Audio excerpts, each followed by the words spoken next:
आज की हमारी क्लास आधुनिक भारतीय इतिहास से संबंधित है और आज की क्लास में हम लोग किस प्रकार से स्वतंत्र राज्यों का उदय हुआ, यानी कि उस दौर की बात करेंगे जब मुगल शक्ति पतन पर थी, यानी केंद्रीय शक्ति जो है वो कमजोर हो रही थी। तो निश्चित तौर पे जो स्वतंत्र जो राज्य थे वो कहीं ना कहीं स्वतंत्र होने का प्रयास कर रहे थे, क्योंकि स्वतंत्रता सभी को अच्छी लगती है ना। तो इस दौरान जो प्रमुख राज्य था हमारा बंगाल प्रांत, तो बंगाल का उदय होता है। और बंगाल जो है बहुत ही महत्वपूर्ण है, क्योंकि जब अंग्रेज हमारे आते हैं और व्यापारिक गतिविधियां शुरू करते हैं, राजनीतिक गतिविधियां शुरू करते हैं, तो कहीं ना कहीं बंगाल की भूमिका प्रमुख हो जाती है। तो हम लोग आज क्लास में बात करेंगे बंगाल एक स्वतंत्र राज्य के रूप में, एक स्वतंत्र प्रांत के रूप में कैसे उभरा और कौन कौन से वहां के नवाब रहे, जैसे मुंशी कुली खां, फिर सुजाउद्दीन, सरफराज खां, अलीवर्दी खां और सिराजुद्दौला। सिराजुद्दौला बहुत ही महत्वपूर्ण, क्यों? क्योंकि इन्हीं के समय हुआ आपका प्लासी का युद्ध 1757 का, और इस युद्ध ने कहते हैं इतिहास को ही बदल दिया। तो कैसे बदला, आज की क्लास में मैं अनुराग तिवारी आप इस चीज को डिस्कस करेंगे। क्या यहाँ से महत्वपूर्ण प्रश्न बनते हैं, कौन से प्रतियोगी परीक्षाओं में आते हैं, सारे प्रश्नों को कवर करने का प्रयास करूंगा। तो चलिए क्लास को स्टार्ट करते हैं।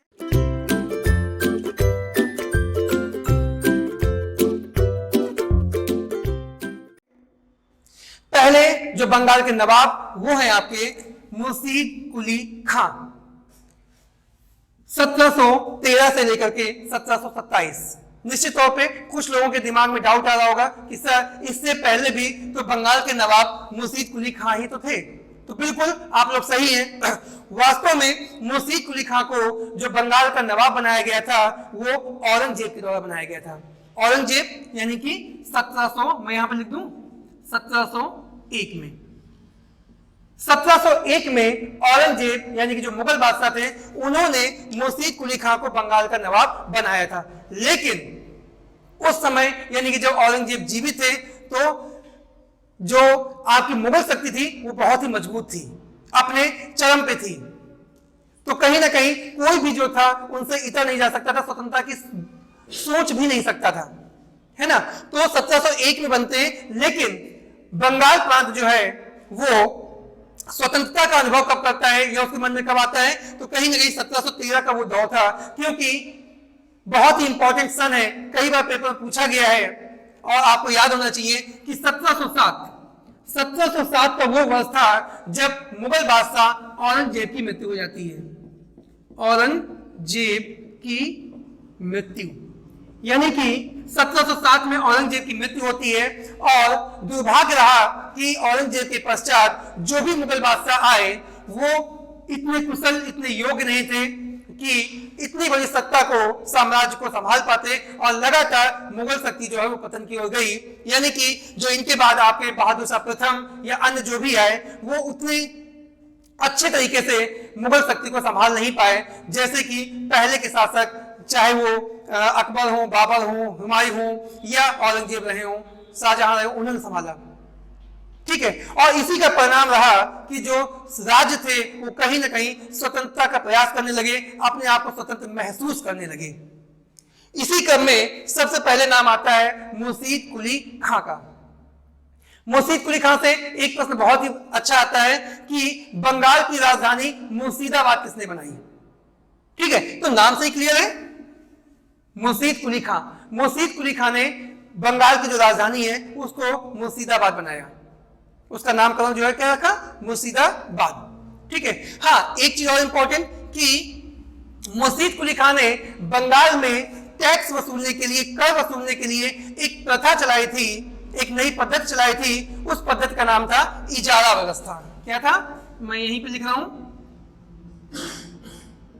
इजारा व्यवस्था।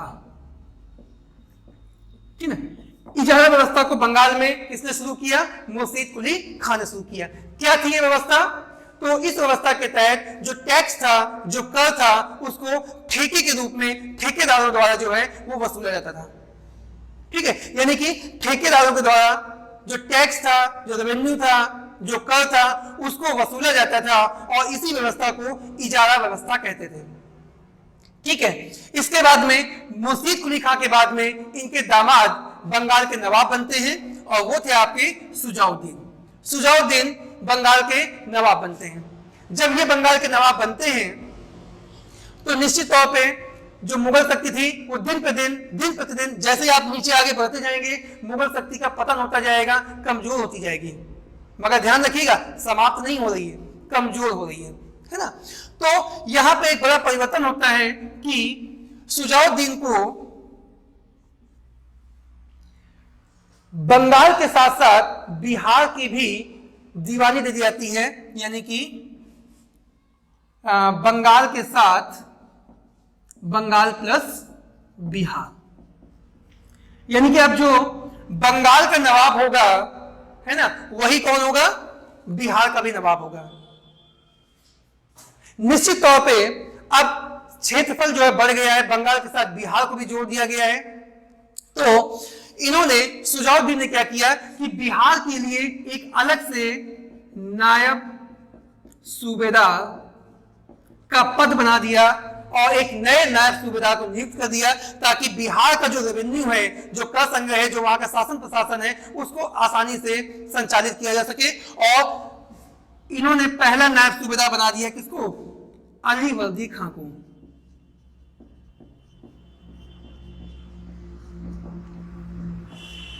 अलीवर्दी खां को। तो इस प्रकार से अब सुजाउद्दीन जो है वो बंगाल और बिहार दोनों के सूबेदार हैं और बिहार में एक नया पद बन गया जिसका नाम है नायब सूबेदार और पहले नायब सूबेदार बन गए आपके अलीवर्दी खां। क्लियर। इसके बाद में अगले जो बंगाल के नवाब बनते हैं वो आते हैं सरफराज खां 1739 में। लेकिन यहां पे एक घटना घटती है कि ये जो आपका अलीवर्दी खां व्यक्ति था ये बहुत ही महत्वाकांक्षी व्यक्ति था और बहुत ही दूरदर्शी व्यक्ति था।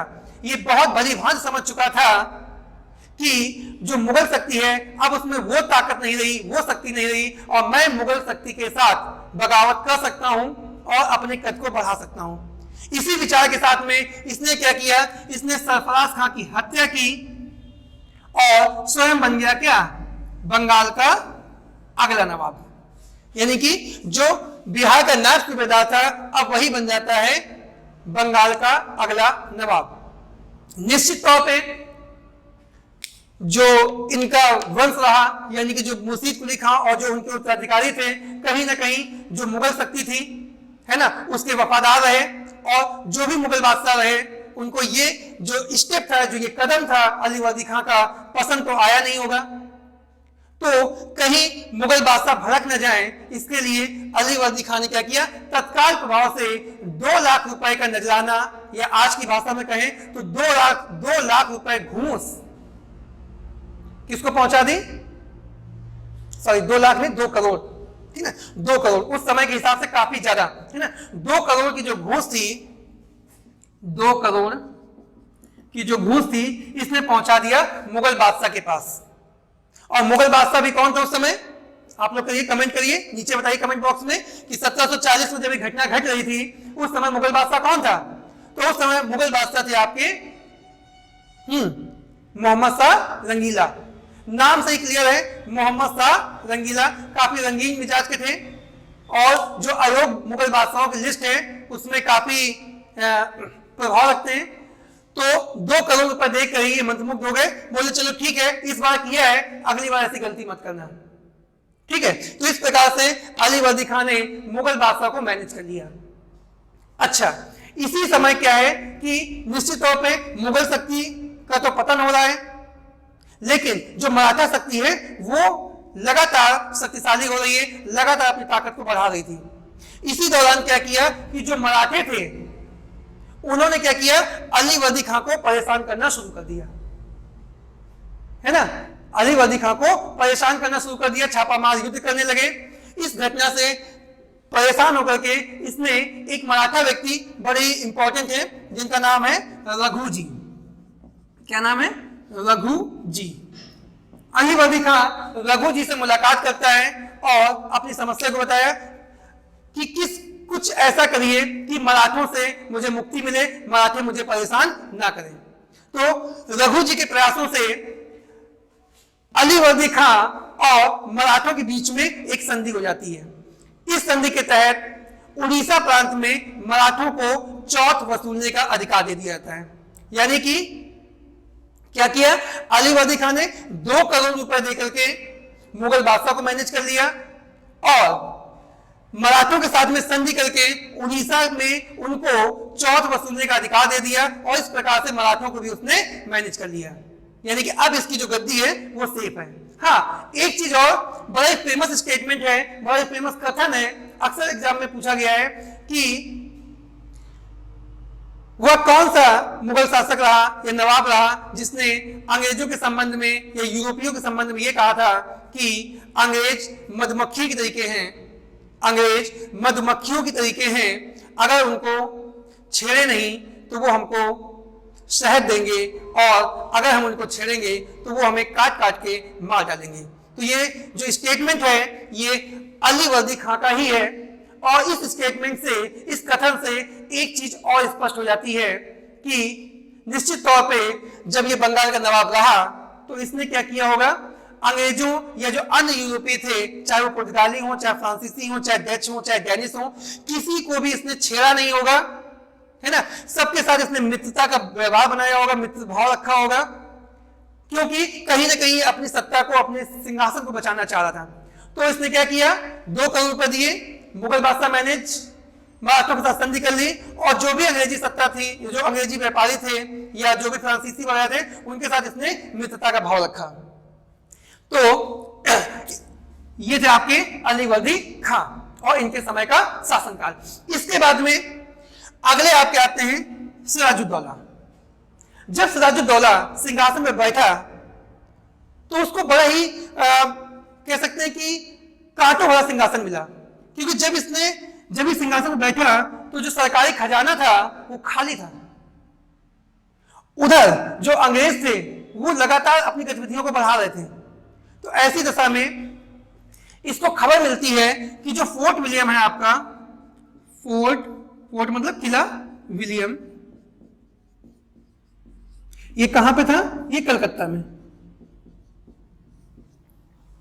है ना। तो कलकत्ता में जो फोर्ट विलियम, क्या है ये फोर्ट विलियम, तो मैं यहां पे स्पष्ट कर दूं, ये व्यापारिक, मैं लिख दे रहा हूं, व्यापारिक कोठी। यानी कि अंग्रेज लोग जहां से व्यापार संचालित करते थे बंगाल में, उस कोठी का, उस किले का नाम था फोर्ट विलियम और ये कलकत्ता में थी। तो यहां पे क्या है कि अंग्रेज लोग जो है इस कोठी की किलेबंदी चालू करते हैं। किलेबंदी मतलब वहां पे सैनिकों को लगा कर कोई भी अंदर ना आने पाए। अब यहाँ का जो शासक है, जो नवाब है, वो है सिराजुद्दौला, ठीक है, और ये लोग किलेबंदी कर रहे हैं। तो निश्चित तौर पर किसी दूसरे के शासन काल में कोई दूसरा किलेबंदी करेगा तो शासक बहुत परेशान तो हो गई कि आखिर इसकी मंशा क्या है, क्या मुझसे युद्ध करना चाह रहा है। तो एक तो ये समस्या, पहली प्रॉब्लम नंबर फर्स्ट। दूसरी प्रॉब्लम ये कि जब फर्रुख सियर क्या थे, मुगल बादशाह थे, यानी कि मैं लिख देता हूं यहां पे 1717 में फर्रुख सियर ने क्या किया था, दस्तक पत्र जो है, दस्तक पत्र जो है वो अंग्रेजों को दिया था। यानी कि जब मुगल बादशाह फर्रुख सियर थे तो उन्होंने अंग्रेजों को दस्तक पत्र दिया था। दस्तक पत्र एक प्रकार से अधिकार पत्र था, ठीक है, जिसको दिखा करके जो अंग्रेज व्यापारी थे वो व्यापार करते थे और उनको किसी प्रकार का कोई टैक्स, कोई कर नहीं देना होता था। यहां पे एक चीज मैं स्पष्ट कर देना चाहता हूं कि वास्तव में फर्रुख सियर ने जो दस्तक पत्र दिया था वो अंग्रेजों को नहीं, वो ईस्ट इंडिया कंपनी को दिया था। यानी कि जो ईस्ट इंडिया कंपनी जो हमारे यहां व्यापार करने आई थी, उस ईस्ट इंडिया कंपनी को यह दस्तक पत्र दिया गया था फर्रुख सियर के द्वारा, जिसका प्रयोग करके ईस्ट इंडिया कंपनी भारत में बिना टैक्स दिए हुए, बिना कर दिए हुए व्यापार कर रही थी। लेकिन समय के साथ साथ जैसे जैसे मुगल शक्ति कमजोर होती गई तो ईस्ट इंडिया कंपनी यानी कि अंग्रेजों ने क्या किया, अपने अन्य साथी व्यापारियों को, जो और व्यापारी थे, जो अंग्रेज थे, ठीक है, उनको भी ये दस्तक पत्र उपलब्ध करा दिया और वो लोग भी बिना कर दिए हुए भारत में, यानी कि बंगाल के अंदर क्या कर रहे थे, व्यापार कर रहे थे, पूरे भारत में व्यापार कर रहे थे। निश्चित तौर पे इस विधि से, इस गतिविधि से क्या हो रहा था कि जो बंगाल का जो नवाब था, ठीक है, उसका सरकारी खजाना खाली हो रहा था, क्योंकि ईस्ट इंडिया तो ईस्ट इंडिया, और जो अन्य अंग्रेजी व्यापारी थे वो लोग भी बिना टैक्स दिए पूरे बंगाल में व्यापार कर रहे थे। जब टैक्स नहीं आ रहा है, कोई टैक्स नहीं दे रहा है, तो शासक वर्ग को पैसा कहां से मिलेगा, आमदनी कहां से होगी। तो जो दस्तक पत्र था उसका, या यूं कहें दस्तक पत्र का जो था, वो अंग्रेज लोग दुरुपयोग कर रहे थे। इस चीज से भी जो सिराजुद्दौला था वो खासा नाराज था, और इन्हीं दोनों गतिविधियों की वजह से उसने क्या किया, तत्काल प्रभाव से फोर्ट विलियम कॉलेज, जो फोर्ट विलियम में जो व्यापारिक कोठी थी, वहां पर जाकर के उसने अपनी सैन्य गतिविधि को अंजाम दिया। और उस समय फोर्ट विलियम यानी कि उस किले में जितने भी अंग्रेजी व्यापारी कहिए या सैनिक कहिए, जितने भी अंग्रेज लोग थे, उसने उनको बंदी बना दिया।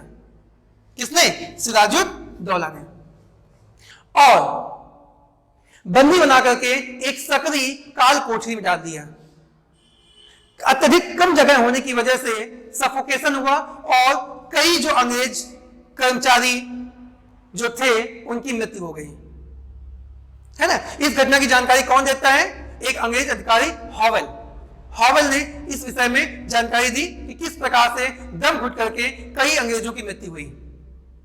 इस घटना से निश्चित तौर पे क्या होगा, अंग्रेज भी भड़केंगे, यानी कि एक प्रकार से यहां पे सिराजुद्दौला ने कठोर कार्रवाई की एक नवाब के रूप में। और इसकी जो प्रतिक्रिया है वो भी आई, क्योंकि जो नीचे मद्रास में जो मद्रास का गवर्नर था, क्या नाम था उसका, रॉबर्ट क्लाइव। मैं यहां पे लिख दूं, रॉबर्ट क्लाइव, और ये अपने साथ लेके आए किसको, वॉटसन को, क्या, ठीक है। तो वॉटसन, रॉबर्ट क्लाइव और वॉटसन जो है वो तत्काल प्रभाव से कहां पे, बंगाल की ओर यानी कलकत्ता की ओर कूच कर दिए। फाइनली अलीनगर एक जगह है बंगाल में, अलीनगर, यहां पर पहुंचकर अंग्रेजों की सेना और नवाब सिराजुद्दौला की सेना जो थी वो आमने सामने हो जाती है। दोनों में युद्ध कम और समझौता ज्यादा होता है, इसीलिए इसको हम लोग बोलते हैं अलीनगर की संधि। कब हुई आपकी, 1757, ठीक है। क्योंकि जब सिराजुद्दौला फोर्ट विलियम गया था तो वहां पे वो लोग तैयारी चल रही थी, वहां पे उनकी सेना नहीं थी। अब क्या है, मामला बराबरी का आ गया, रॉबर्ट क्लाइव और वॉटसन भी अपनी सेना लेके पहुंच गए कहां पे, कलकत्ता में। तो अलीनगर में दोनों की सेनाएं आमने सामने होती हैं। यहां पे जो आपके सिराजुद्दौला थे वो झिझक जाते हैं, है ना, या यूं कहे थोड़ा सा उनको असहज फील होते हैं, और दोनों के मध्य में एक संधि होती है जिसका नाम था अलीनगर की संधि। मोस्ट इंपॉर्टेंट, कई बार पेपर में पूछा गया है, अलीनगर की संधि कब हुई। संधि तो हो गई, लेकिन अंग्रेजों को अब यह समझ में आ गया था कि अगर हमें निर्बाध रूप से व्यापार करना है और इस दस्तक पत्र का अच्छे से यूज करना है ना, तो कहीं ना कहीं अब हमें बंगाल की जो शक्ति है, बंगाल के जो नवाब हैं, वहां पे हस्तक्षेप करना होगा। इतना आसान भी नहीं था, लेकिन अंग्रेजों ने अब यहां पे एक प्लानिंग की, और उस प्लानिंग के तहत जो आपके सिराजुद्दौला थे, इनके जो सेनापति थे, मैं यहां पे नाम लिख दूं, मीर जाफर, ठीक है। मीर जाफर यानी कि जो सिराजुद्दौला थे, किसके, सिराजुद्दौला के सेनापति थे मीर जाफर। और कुछ और भी व्यक्ति थे, जानते हैं ना कि सब घर का भेदी है ना, कई लोग होते हैं, जैसे घसीटी बेगम थी जो कि इनकी मौसी थी सिराजुद्दौला की। तो इस प्रकार से अंग्रेजों ने क्या किए, कुछ लोगों को अपनी ओर मिलाया, है ना, कुछ लोगों को अपनी ओर मिलाया। और जब अंग्रेज यानी कि जो रॉबर्ट क्लाइव ये समझ गया कि अब सिराजुद्दौला को मैं हरा सकता हूं, तो उसने क्या कर दिया, उसने एलिगेशन लगाया, आरोप लगाया, किसके ऊपर, सिराजुद्दौला के ऊपर, कि आपने अलीनगर की संधि को तोड़ा है।